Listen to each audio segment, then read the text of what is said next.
With a major selection of the looks your kiddos love starting at just $4 in the Walmart app, a new school year means a stylish new them. Who knew? Find skater skirts and Crocs that say, I'm casual but cool. Sparkly sneakers that say, it's my classroom, you're just learning in it. And preppy polos that say, I'm the teacher's pet, even if they're mommy's menace at home. Find their favorite styles starting at just $4 in the app. The Walmart you thought you knew is now new. Ryan Reynolds here from Mint Mobile. With the price of just about everything going up, we thought we'd bring our prices down. So to help us, we brought in a reverse auctioneer, which is apparently a thing. Mint Mobile Unlimited Premium Wireless. How to get 30, 30, bit to get 30, bit to get 20, 20, 20, bit to get 20, 20, bit to get 15, 15, 15, 15, just $15 a month? Sold! Give it a try at mintmobile.com/switch. Upfront payment of $45 for 3-month plan, equivalent to $15 per month required. New customer offer for first 3 months only. Speed slow after 35 gigabytes if network's busy. Taxes and fees extra. See mintmobile.com. This episode is brought to you by State Farm. Sports are all about teamwork, and so is insurance. Whether you need an in-person or digital assist, State Farm is there to help you choose the right coverage for your home, car, and more. Get a game plan that helps fit your life and talk to State Farm today. State Farm with the assist. Coverage options are selected by the customer. Availability and eligibility vary by state.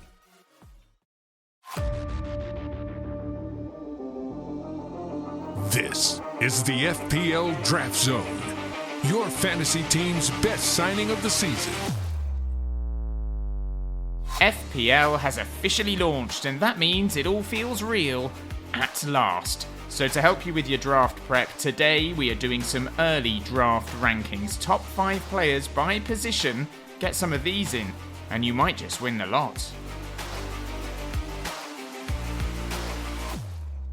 Hello and welcome to the FPL Draft Zone, a podcast all about Draft FPL. I'm Dom Crofts. I hope you are well, and I hope you are subscribed to this podcast ahead of the new season. We've got more pre-season episodes coming up over the next few weeks, and the plan is to be with you every step of the way throughout the 2025-2026 season, so make sure you are subscribed so you do not miss a thing. We'd love to hear your thoughts as well on our YouTube debut. Is that something you'd like to see more of during the course of the season? More guests, more visuals, more FPL content for your eyes as well as your ears? Please do let us know what you thought. As always as well, if you'd like to leave a 5-star review or a nice comment on whatever podcast platform you listen to us on, that would be great as well. But right now, good news everyone, FPL is officially back. The game launched today on Monday the 21st of July, and there are some new features that have been added to the main game which will also impact on us draft managers. There are changes to the way that assists are dished out, with deflected passes that are received inside the penalty box by the goal scorer now counting as assists. There are also changes to the bonus point system which impact goalkeeper saves, goal line clearances, penalties and successful tackles. But the big change is around defensive actions, with additional points now available for blocks, tackles, interceptions and clearances, as well as recoveries, although those are only for your midfielders and your forwards. In terms of the scoring system, if one of your defenders makes 10 defensive contributions over the course of a game, you will get 2 points. If a midfielder or a forward make 12 defensive contributions, they will get you 2 points. And all defensive contributions per match are capped at 2 points for all players. Now, to help you work out which players this is most likely to impact, we've got a list of the players who made the most defensive contributions last season. This has been doing the rounds on social media, so you may well have already seen this, but just in case you haven't, top of the list is James Tarkowski of Everton, who would have picked up an extra 44 points, which would have pushed his total up to 149 points. And at first glance, that would have made him the second most valuable defender in the game. But of course, that's not accounting for all the other defenders getting additional points through this new rule. So he wouldn't quite be ranked that highly. In second is Moises Caicedo, who would have earned an extra 40 points, bringing his total to 138. And then making up the top 5 are Jan Bednarak of Southampton, Dean Howson, formerly of Bournemouth, now of Real Madrid, and Murillo of Nottingham Forest.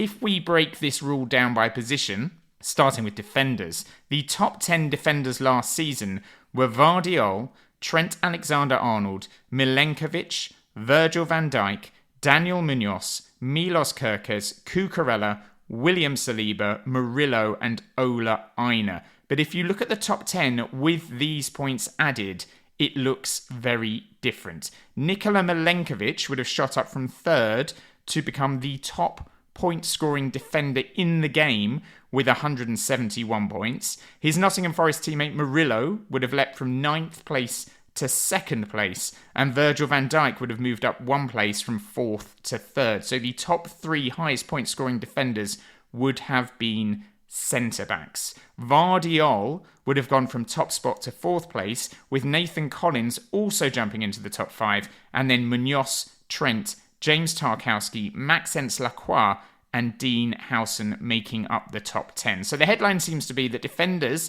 specifically central defenders, from teams that soak up a lot of pressure and really throw everything at it to stop attacks, are benefiting the most from this change. Nottingham Forest are very much a team that played on the counter-attack last season, and their central defenders hold the top 2 spots. Brentford gave up more shots than anyone else last year, inviting teams onto them, and Nathan Collins is in 5th place. And there are also players in the top 10 from Everton and Crystal Palace, 2 more sides that defend deep and try to catch their opponents out on the break. So when it comes to draft night, players from teams that do a lot of defending, but that are also not going to be letting in 2, 3 or 4 goals a game, are the sort of players to target, because they are the ones who look like they're going to profit the most from this rule change. As for the impact on midfielders, it's a little less significant. We've already mentioned Caicedo. He would have jumped up the rankings as a result of his points gain, as would new Arsenal man Christian Norgard. But it's players like Alexis McAllister who I think are worth keeping an eye on. He would also have risen up the charts, and it's those players who are playing in good teams, winning most weeks, but working hard defensively for their side, that may be worth a punt as a 5th midfielder. And Elliot Anderson of Nottingham Forest also falls into that category as well. Interestingly, Bruno Fernandes would have earned an extra 18 points through this defensive contributions rule, and that would have catapulted him up 1 place in the overall midfield rankings last year, making him the 5th most valuable midfielder in the game. But overall, the change is not quite as marked for midfielders as it is for those at the back. So that is something to think about when you're drafting your defenders. Going for teams that are mid to upper table sides, but who soak up a lot of pressure, should now be on your radar. Although obviously it shouldn't be forgotten that the likes of Vardiol, Munoz and Trent Alexander-Arnold were also in that projected top 10 as well. So do not go too heavy on those resolute, solid defenders when there are still more offensive options available on your draft night. There is also one other change that has come in which really does significantly affect the draft game and your approach to draft night, and that is the reclassification of positions this season. FPL have now announced that Iliman Ndiaye, Cody Gakpo, Omar Mamouche and Cunha will all be classified as midfielders this season, having been classified as forwards last season. Meanwhile, Jared Bowen will now be classified as a forward, having been a midfielder up to this point.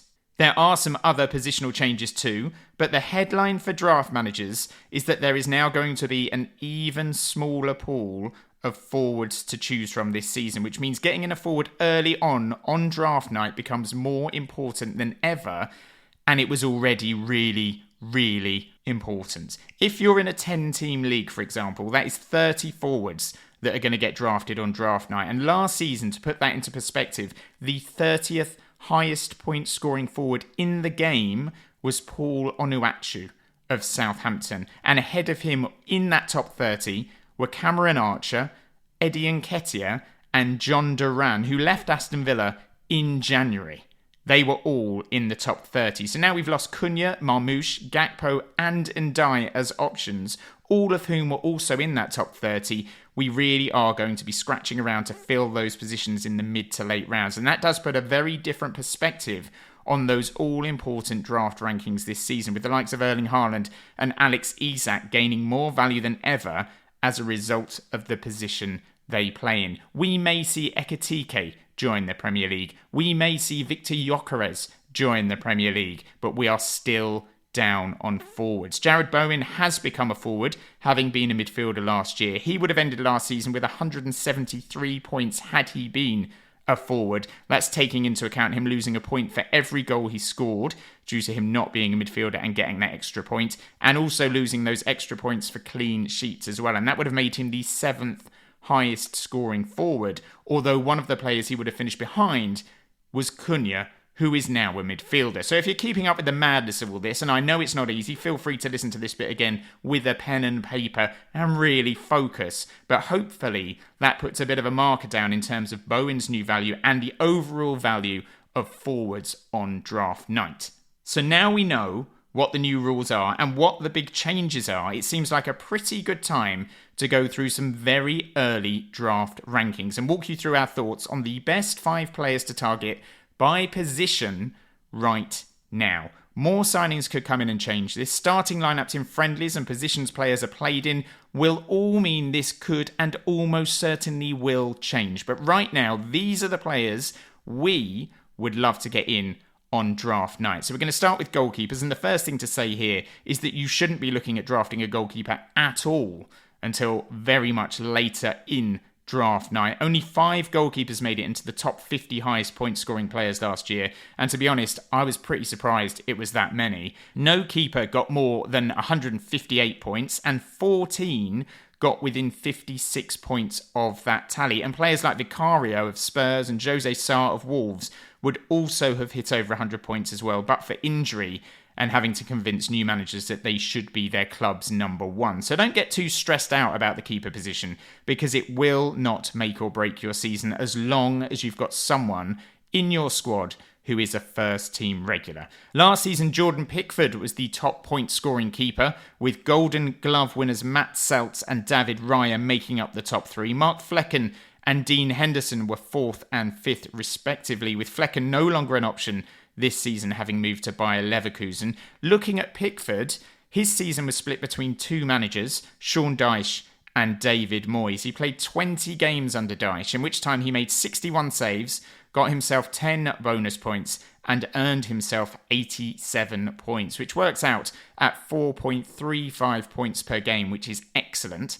Under Moyes, he made exactly the same number of saves, but in 2 fewer games, 61 saves in 18 matches. During that time, he earned half as many bonus points as under Dyche, 5 bonus points as opposed to 10. And overall, he got another 71 points, which works out at 3.94 points per game, which is still very respectable. So he was earning more points per match under Dyche than Moyes. But having said all that, Pickford was still the 2nd highest point scoring keeper of any keeper over those last 18 games of the season when Moyes came in. The only keeper, in fact, who managed to get more points than Pickford during that time was Mark Flecken, who got 77 points, meaning he was earning a massive 4.2 points per match on average in that final half of the season.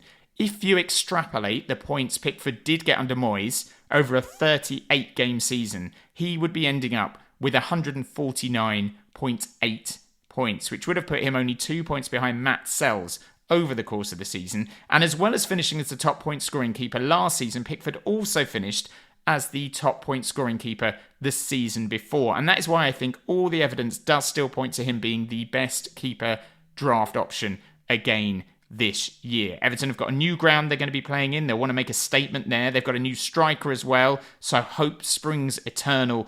And they've got a good mix of potential clean sheet opponents and opponents who are going to keep Pickford busy in those opening few weeks, with games against Leeds, Brighton, Wolves, Villa and Liverpool in their first 5. So Jordan Pickford would be my primary target for the keeper position right now. Other keepers who ended last season strongly included Dean Henderson, who got 69 points over the course of those final 18 games, and David Raya and Robert Sanchez also both got 60 plus points in those final 18 games. However, none of those players are my second preferred pick for that keeper position, because that honour goes to Caoimhín Kelleher, Brentford's new number 1. Kelleher is moving to a team whose previous keeper had to make more saves than any other goalkeeper in the league last season by some distance as well. And as a result of those saves, he also got more bonus points than any keeper other than Pickford. And this summer, Brentford have lost their captain, Christian Norgard. They seem almost certain to lose their talisman, Brian Mbeumo. And they've also lost their manager, Thomas Frank, replacing him with someone who has never managed a top-flight team in his life. So the likelihood is that they're going to face at least as many shots as last season, if not considerably more. And that means Kelleher is going to be a very, very busy man. And as we all know, saves breed points. And if and when Mbeumo does leave, there is no standout Brentford player to mop up those bonus points either. So Kelleher may well benefit from that as well. No keeper got more points per game than Kelleher last season. He was excellent when he played for Liverpool, and I'm expecting him to have a very big impact at the G-Tech this season and become a very important player very quickly. So Kelleher is second on my list of prospective keeper drafts. David Raya is my third pick for goalkeeper in draft 2025-2026. This season, he got 16 points fewer than Pickford, and last season he got 18 points fewer. But in his final season at Brentford, he was the top scoring keeper in the game.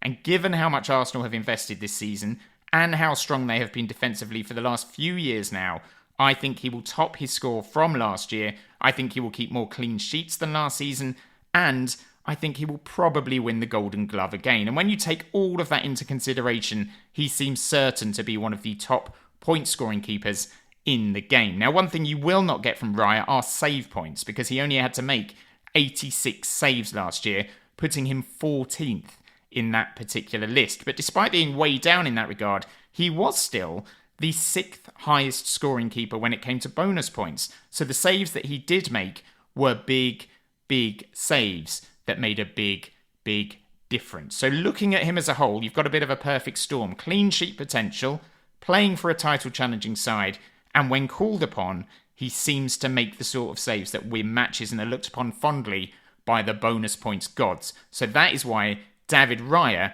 is pick number 3. Alisson is our 4th choice keeper. He missed 10 games last season and still ended up as the 9th highest scoring keeper. He finished the season with 112 points from 28 games, which works out at 4 points a game. And if you extrapolate that across 38 games, you're actually looking at 152 points, which would only have put him behind Jordan Pickford in the overall goalkeeper rankings. That should be enough to make him our second choice, really, but it isn't, because the season before last, Alisson also missed 10 league games through injury, which may well be why Liverpool have decided to invest in Georgi Mamadashvili. Alisson just cannot stay fit these days, and 20 league games missed over the last 2 seasons is too many to justify ranking him any higher than 4th in our top 5, so that is where he is for us. And finally, our 5th choice keeper is not Matt Sells, who I suspect will not have as successful a campaign as he did last season, with Forest form dropping towards the end of the campaign, and with Elanga having already left, and with Morgan Gibbs-White almost certainly set to follow him out of the door. Seltz got 9 returns in the first half of last season, but in the final 19 games, he only got 5, and none of them came in the final 8 games of the season. So his form has already shown signs of falling, and that was before the sales of key players. So that's why he doesn't make the top 5. Dean Henderson is another who misses out on our top 5. I am quite high on him outside of the fact that Palace have signed Walter Benitez as competition for him from PSV, but any risk to first team minutes makes him a tough pick. So I'm actually going to go with Robert Sanchez as my 5th pick. The Chelsea keeper was excellent in their Club World Cup final win over PSG. He made some really good saves in that match. He got 6 returns in his final 11 Premier League games last season. He missed 6 matches and still ended up with 126 points over the course of the campaign, which was enough to make him the 6th most prolific keeper in FPL. And if you take that total and work out how many it would have been had he played all 38 games, you'd be looking at around 149 points, which would actually have put him 3rd, ahead of David Raya and behind only Jordan Pickford and Matt Seltz. He was criticised last season by large sections of the Chelsea fan base, but it does look like he has won the trust of his manager. It looks like he's cemented his place as a first team regular, and I think he'll improve on last season's total this season, and that will make him a very strong choice as your draft keeper. Not all meals are created equal. For instance, breakfast has the spicy egg McMuffin for a limited time. and lunch doesn't. McDonald's breakfast comes first. Ba-da-ba-ba-ba. Gatorade is the #1 proven electrolyte blend designed to hydrate better than water. So you can lose more sweat and raise your game. Gatorade, is it in you? Make your next move with American Express Business Platinum. Earn 5 times membership rewards points on flights and prepaid hotels booked on AmexTravel.com. And with a welcome offer of 150,000 points after you spend $20,000 on purchases on the card within your first 3 months of membership, your business can soar to new heights. Terms apply. Learn more at americanexpress.com/business-platinum. Amex Business Platinum. Built for business by American Express. Let's move on to our top 5 defender picks, and there's some hot and spicy takes in this one, so brace yourself. Last year's top 5 scorers were Vardiol of Manchester City, who got 153 points, Trent Alexander-Arnold with 148 points, Milenkovic of Forest was the 3rd highest point scorer with 145 points, and then making up the top 5 were Virgil van Dijk and Daniel Munoz with 143 and 142 points respectively. All of those points and all of those rankings are not taking into account the new defensive contributions rule that has been introduced. And while I think that will play a part in our thinking ahead of draft night, I don't think I am going to be targeting Brentford or Nottingham Forest defenders in my top 5 picks on my draft night, partly because I would still lean towards attacking output for my defenders, but also because there has been a lot of upheaval at both of those clubs this summer, and I don't trust either side to have the same sort of season this year as they did last year. Everton assets are similar, although I do think of all 3 of those sides, someone like Jared Branthwaite may prove to be a decent pickup this year. Everton's stability under David Moyes is a big plus, and Branthwaite's relative youth compared to 32-year-old James Tarkowski, who is also recovering from a significant injury, by the way, means he could be a decent option. He would have gained an extra 32 points last year if those new defensive rules had been in place, and that would have given him a total of 120 points from a minutes equivalent of 28 games. So throw another 10 matches on top of that, and he really would be pushing those top point-scoring defenders if he can stay fit. But I don't know if he can, and that's why he's not in my top 5 right now. Now, if you look at the points per game totals from last season and not the overall points tally from last season, Trent is the top scoring defender, and Arsenal's Gabriel shoots up to 2nd in the rankings, which I think is significant. Now, Trent is obviously not an option this season. He's moved abroad, and while I do think Gabriel is a standout defensive pick in draft, I am going to go with Trent's replacement, Jeremy Frimpong, as my ideal defensive pickup this year. Now, this is a bit of a gamble. He is a new signing. We don't know how long it will take him to adapt to the Premier League. But when you look at his stats, the potential upside of drafting him is just way too big to ignore. We've spoken in previous podcasts about his impact over the last few seasons at Leverkusen. But as a reminder, across all competitions last season, he got 5 goals and 12 assists in 48 games. So an attacking return every 2.8 games. The season before, he got 14 goals and 12 assists from 47 games. So an attacking return every 1.8 matches. That is madness. And to put it into context, Trent has widely been considered the best defensive pick in FPL for years and years and years. He was averaging an attacking return every 3.5 games last season compared to every 2.8 games from Frimpong. He was averaging an attacking return every 2.6 games the season before compared to Frimpong's 1.8 games. So Frimpong's attacking numbers are better than Trent's over the past 2 years by a distance. And if you look at their entire careers so far, there's not much in it either. Trent has played 378 games and has had 125 attacking returns, which works out an attacking return every 3.024 matches, while Frimpong has played 309 matches and has had 96 attacking returns, which works out an attacking return every 3.2 matches. So Trent edges it overall there, but they are very close statistically from an offensive perspective. Frimpong is going to be moving to a team where he will be given the license to get forward. He will be playing in a team that will win most weeks.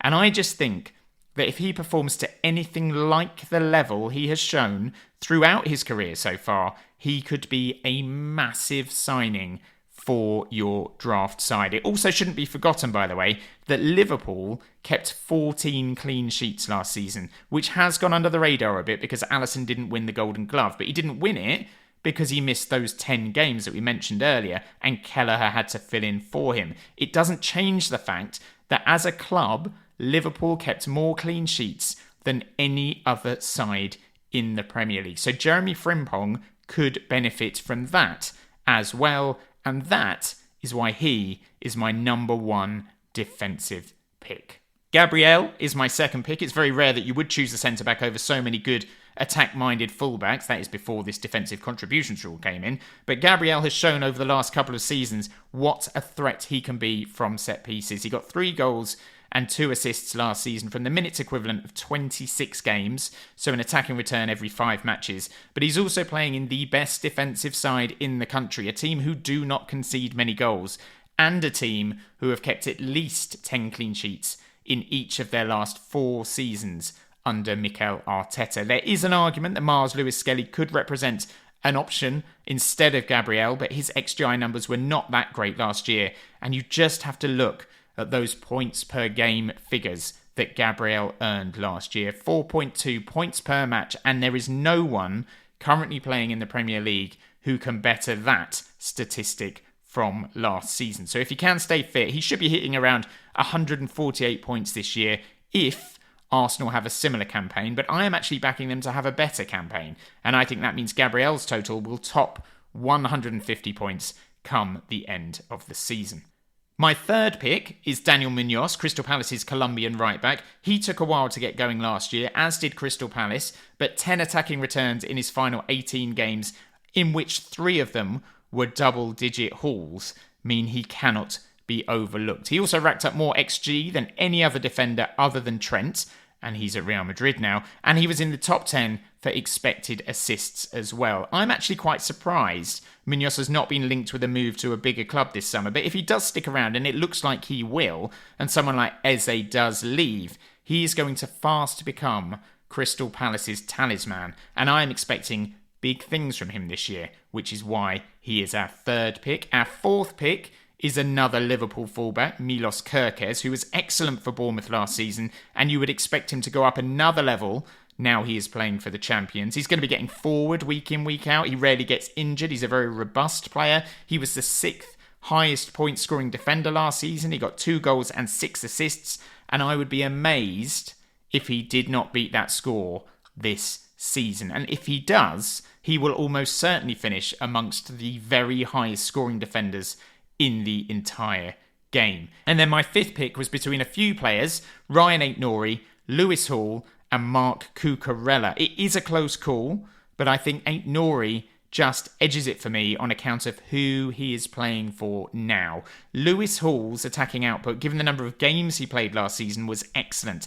And if Aït-Nouri was still at Wolves, I think Hall would have been ahead of him in my thinking by some distance. But the fact that Aït-Nouri is now at Manchester City, and the fact that he is likely to make that left-back spot his own, means he edges it. He ended last season with 4 goals and 7 assists, despite playing in a side that struggled for long spells of the season. He started his City career well, got an assist at the Club World Cup, and a lot of Premier League teams seem to be investing in front-footed attacking fullbacks who really offer something in that final third, and there are a few players better at it than Aït-Nouri, so that is why he is my 5th pick. And by the way, his signing should also see Vardiol having to settle for a position at centre-back, which not only makes the Croatian a far less appealing draft asset, but it should also see Aït-Nouri get into those sort of positions that Vardiol was profiting from last year, and that can only be good for him and for you if you get him into your draft side. Right, let's move on to midfield, where there are some pretty easy calls to make. The standout pick across the midfield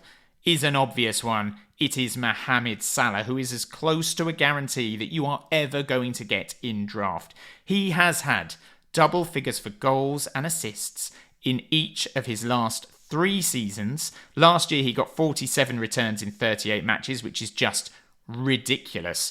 And he was an absolute bonus points magnet last year as well, ending up with 55 bonus points, 14 clear of his nearest rival, Chris Wood. So Salah is our number 1 pick, and I don't think we need to justify it any more than we already have, really. So let's move on to our second pick, which is a slightly tougher one. It's between Cole Palmer and Bukayo Saka, and I think I'm going to lean towards Cole Palmer on this one. The Chelsea man has outscored Saka in each of his 2 seasons at Stamford Bridge. He's also got more assists than Saka in both of those campaigns. And while it's easy to look at last season and think Saka was injured for a large part of it and Palmer went off the boil from January onwards, he still outscored Saka on a points per match basis. So more goals, more assists, more points per match. That is why Palmer is the pick for me. And based on what we saw at the Club World Cup, he certainly seems to have found his form again. Saka is my third pick. All the metrics last season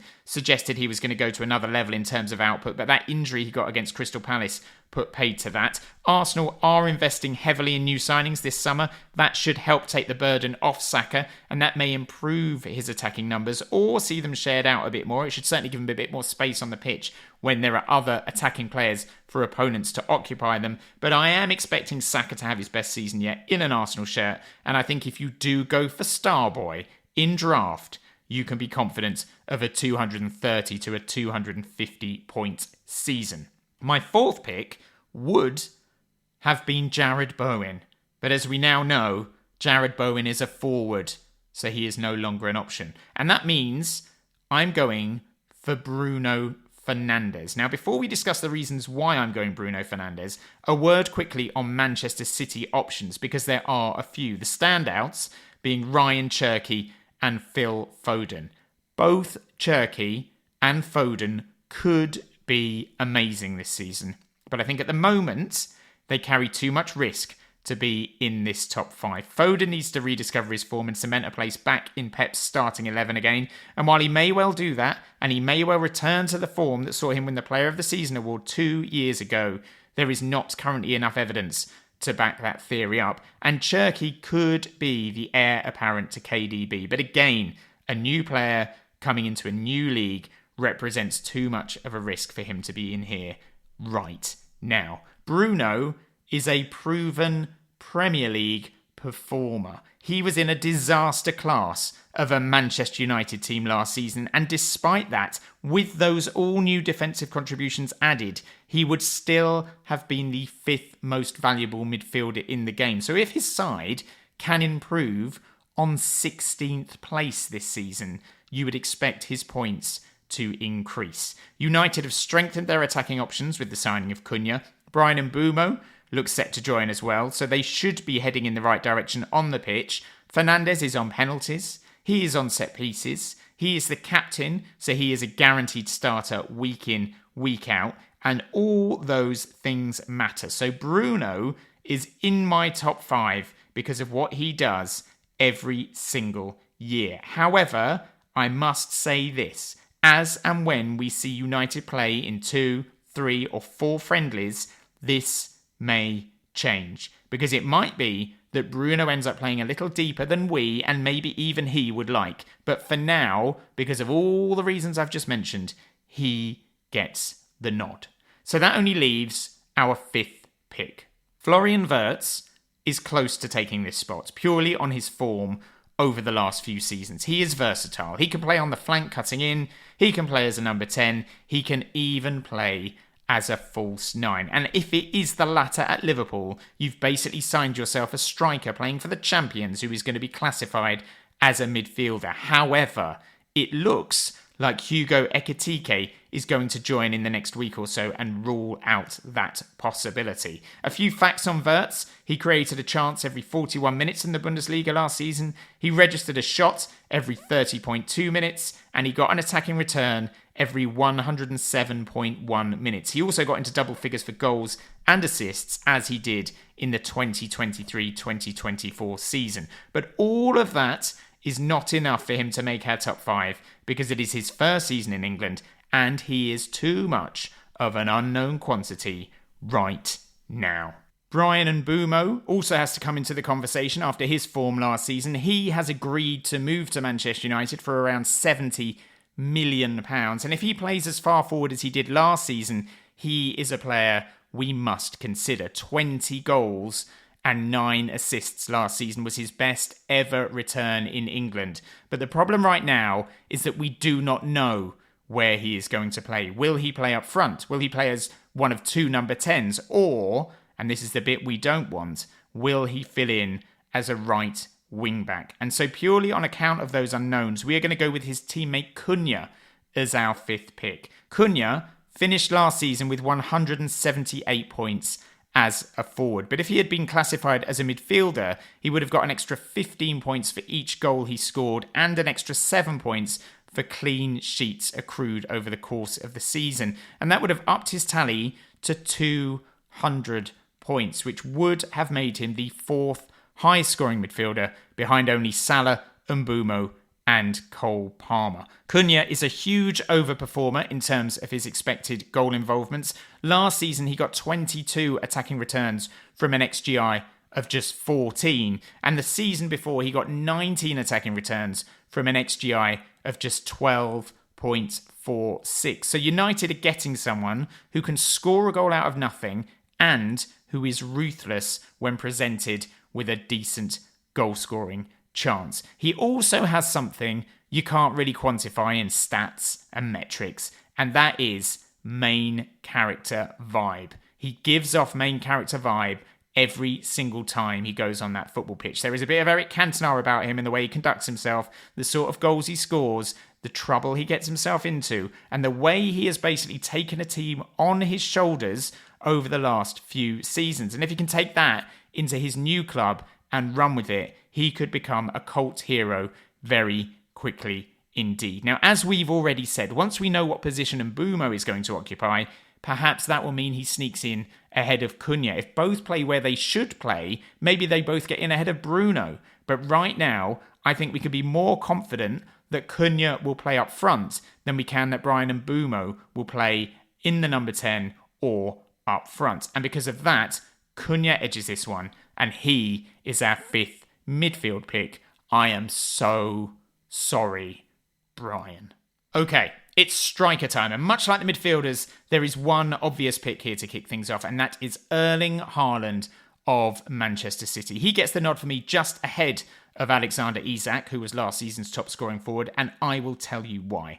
I fancy Haaland to get back to his best this season, and I think with the creativity City have added to their squad with the likes of Cherki and Reinders, that will only help him go from strength to strength. In 4 Club World Cup games, Haaland got 3 goals and an assist. And I actually think City going out of that competition at the stage they did will probably help them going into this new season. And while City's defensive performance in that tournament and indeed in the Premier League last season should raise some questions, their attacking output is not in doubt. And I think Haaland will finish the season with 25 to 30 goals this campaign. Alex Isak is my second pick. He ended the last campaign with his best ever tally of 23 goals, and he got 6 assists as well. He is being linked with a move to Liverpool, and if that happens, I would seriously reassess his draft rank here. But if he stays at Newcastle, I think Haaland edges it. Both players have had 3 seasons in the Premier League now,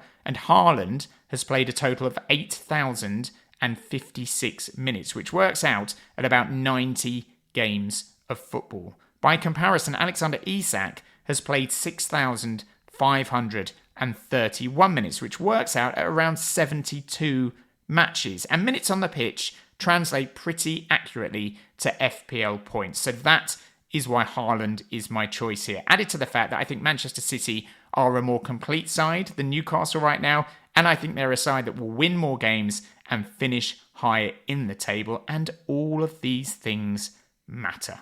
Third up is another steady Eddie, a player who doesn't really get the credit he deserves for his consistency in the Premier League, but who is draft gold, and that is Ollie Watkins. He fell out of favour at times last season under Unai Emery, with Marcus Rashford and John Duran stealing some of his minutes, and yet he still ended the season as the 3rd highest scoring forward in the game, 16 goals and 8 assists from 2,593 minutes. That is a better goals per 90 average than Erling Haaland. He has scored at least 15 goals in each of his last 3 seasons, but crucially, he also weighs in with assists. 34 assists from him over the last 3 years, compared to Isaac's 12 and Haaland's 20. So Watkins is giving owners more opportunity for points than any of his rivals, and that's why he gets the nod in third, despite the fact he will not be on penalties. Chris Wood and Johan Wissa both had very good seasons last season, and yet I have my doubts over both of them ahead of this campaign. Forest have additional games in Europe. They've also lost Anthony Elanga, and they may well be about to lose Morgan Gibbs-White as well. Johan Wissa is set to lose his partner in crime, Brian Mbeumo. He's already lost his manager, Thomas Frank, and that is why neither of them make my top 5. In fact, that is why my 4th pick is one that may shock a few of you, but it is Dominic Solanke of Spurs. Now, Solanke had a very underwhelming first season with his new club. He scored 9 goals and he got 5 assists, but he was playing in a side that finished 17th in the league. This season, Spurs have secured a new manager in Thomas Frank, who is not just an experienced Premier League coach, he is a competent human being. He is a manager who knows how to get the best out of his attacking assets. He got the best out of Ivan Toney. He got the best out of Brian Mbeumo. And last season, he got the best out of Johan Wissa. He is a manager who is showing ambition in the transfer market. Spurs have already signed Mohamed Kudus from West Ham, and they look like they're going all out to get Gibbs-White in as well. And when you throw all of them into the mix with the likes of Brennan Johnson, who was excellent last year, Dejan Kulusevski, who I think was on course to be player of the season before his injury, and Matthias Tell, who has joined permanently from Bayern Munich, they have got a lot of attacking talent to complement Solanke's game. Solanke got 19 goals and 3 assists in his final season at Bournemouth, and I would expect him to get close to those numbers again this year. He may also be Spurs' chief penalty taker now that Son is no longer a guaranteed starter. So that's another route to goals and another route to FPL points. And I just fancy him this season to do the business ahead of the likes of Evan Nielsen, of Mateta, of Havertz, Gyökeres, Delap, and João Pedro, all of whom had a shout to get this 4th position. But we have got one position left to fill, and that is our 5th choice for these forward positions. And this is another tough one because there are so many question marks over some of the players I just mentioned. There's also Jared Bowen, Mr. Consistent, the boring but sensible choice here, a talisman, a regular starter, a player pushing for England's World Cup squad. João Pedro looked amazing in the Club World Cup for Chelsea, but will he play as the main striker ahead of Liam Delap? Will he start on the wing? Will all of Chelsea's forward options outside of Cole Palmer face the risk of rotation? Will Kai Havertz and Victor Gyökeres share minutes up front for Arsenal, or will there be a standout first choice? Will Mateta be able to perform to the same level he has in the last 2 years if Eze leaves the club? These are all questions we should get answers to in pre-season when we see these teams in action. But right now, my gut says my 5th choice forward option, if the deal gets done, is Victor Gyökeres. Arsenal have been crying out for a natural striker for about 3 years now, and it looks like they have finally got their man. Gyökeres' goal-scoring record in Portugal is outrageous, and there are naturally question marks over whether he can replicate anything like that form in England. People have compared him to Darwin Núñez and said the Portuguese league is not a good barometer for attacking players. But what I would say is it's very easy to craft a narrative that players from Portugal stink the place up when they come to England, but that just is not true. Yes, Darwin Núñez has been a flop, and if Gyökeres fails to hit a higher level than Núñez, then he will be considered a flop too. But Bruno Fernandes came from Sporting Lisbon and has been an amazing signing for Manchester United. He's their club captain. Raul Jimenez came from Benfica and did brilliantly for Wolves and is doing brilliantly for Fulham. Evan Nielsen came from Porto to Bournemouth, and in his first season he got 10 goals and 5 assists in the minutes equivalent of just 25 games. And let us not forget a little-known player called Cristiano Ronaldo also signed for an English team from Sporting Lisbon and did okay. So for every failed signing from the Portuguese league, there are plenty of success stories as well, and I think Gyökeres will be a hit. Arsenal played the majority of last season with Mikel Merino up front. Let me say that again. Arsenal played the majority of last season with Mikel Merino up front, and he nearly hit double figures. Kai Havertz is not what you would call a natural striker. He was bought as a left 8, but he has shone up front for Arsenal in the system that they play over the last 2 seasons. He basically got a goal every 2 games on average last season and won every 2.2 games in his first season in North London. Now imagine you put a clinical, natural goal scorer into that Arsenal system.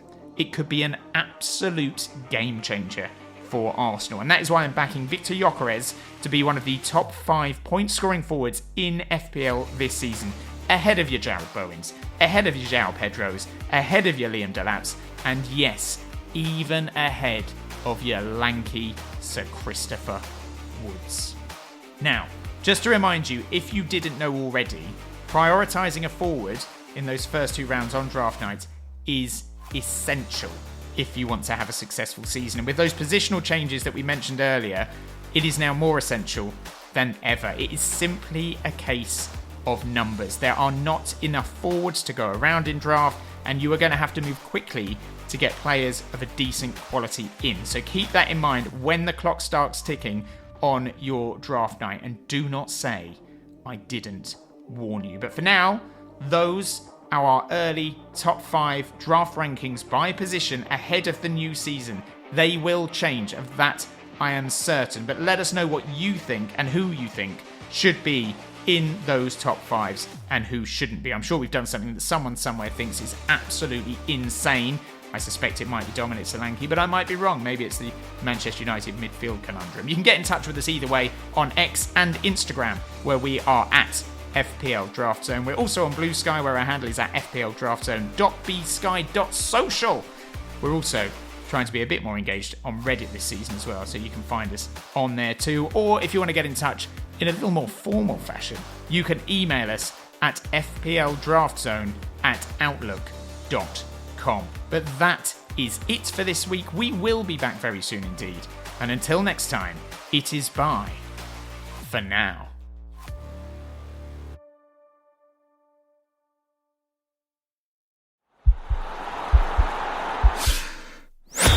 This podcast is part of the Sports Social Podcast Network.